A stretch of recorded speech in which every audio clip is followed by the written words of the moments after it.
Welcome back to my channel, Mother Suckers. Hey, I am Eloho, back with another video. Tracee Ellis Ross has been all up and down my timeline. I know y'all seen it. I know y'all seen the think pieces, the gender wars, but I want to bring a different perspective to this topic. Have y'all seen the podcast? I know most people have only seen the clips. I took the time out to watch the entire 55-minute episode, and honestly, it was a really great episode. I feel like I was watching my aunties and uncle talk about relationship and marriage and navigating these things. And so it was actually a really good watch. If you're interested, I definitely recommend going to watch it.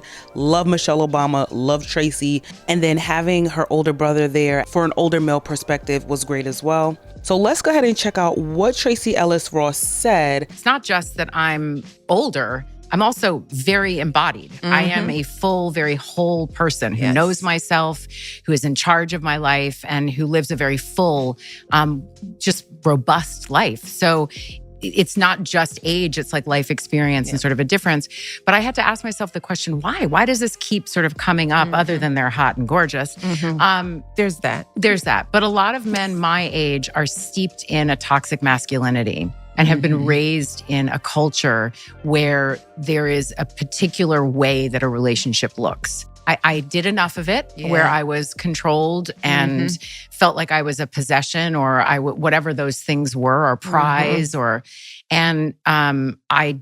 I have no interest in it, and I will not do it again. It's a generational thing, so it didn't matter how you met them, or is it just kind of the guys you're meeting? That's obviously too big of a generalization. It's a generalization, but because I have dated men my age, there is a difference. There is an openness that occurs with a younger man around whether it's gender fluidity or not even having an issue with homosexuality. I mean, something as basic as that. There's so many different philosophies on dating, and I have come up with mine. I have come up with what works for me and what makes sense for me and what feels safe for me. Now, Tracy is getting a lot of hate. You know, some men feel attacked. Some women are saying, oh, this is predatory, right?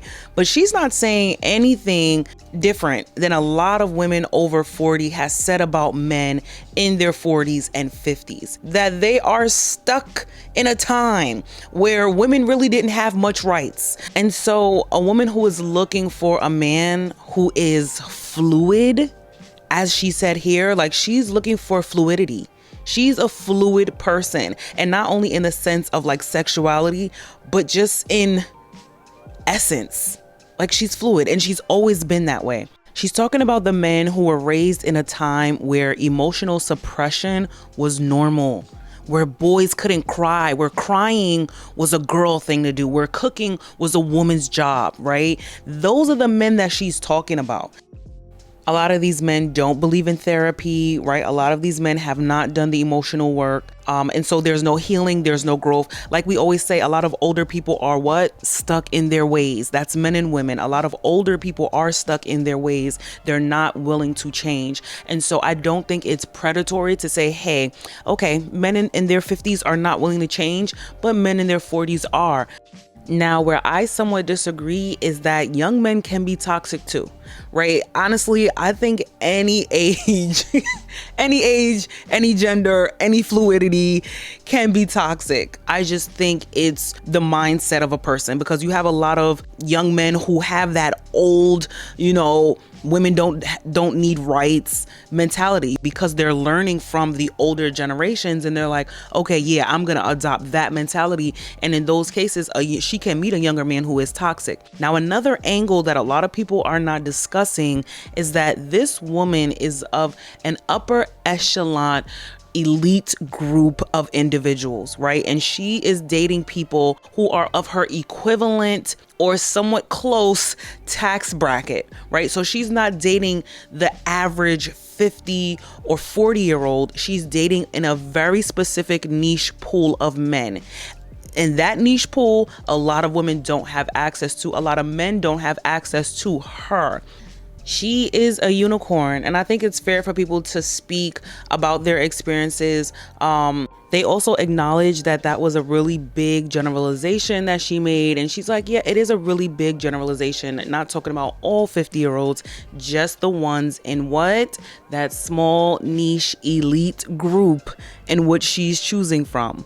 think a lot of people are uncomfortable because she is older, she is successful, she is confident, she is beautiful, right? She's all the things, and she's still single and childless, and they find those things to be her downfall or a loss. But in this case, she's like, listen, I don't have those things, and while I may sometimes love to have those things, I'm not going to settle. I would love a relationship that makes my life better than it is. I have no interest in being in a relationship to be in a relationship.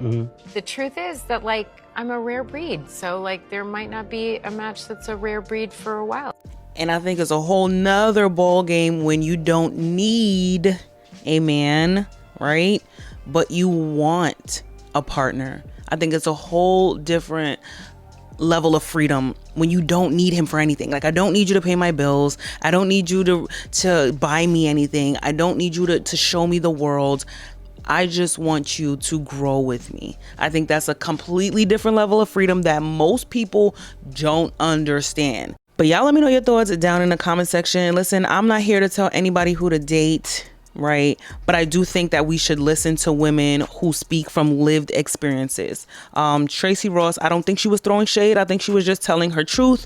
And for some people, it may be an uncomfortable truth. Do you agree with Tracee? You know, how do you feel about dating younger or older? What are your thoughts on people calling her a predator?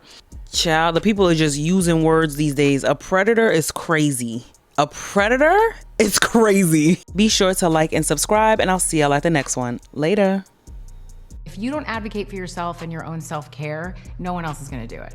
So no is a complete sentence. Figuring out how to do that is really important, but I have a major toolbox of self-care. Everything from taking baths to eating soup instead of food to slow me down, to saying no, to knowing my limits. Like, I'm one of those people who take things in so deeply, and I am such an exuberant, kind of energetic person that I'm not somebody who can, like, stay till the end of a party. I'm not somebody who can, like, go to the after party. Like, the dinner is usually enough for me.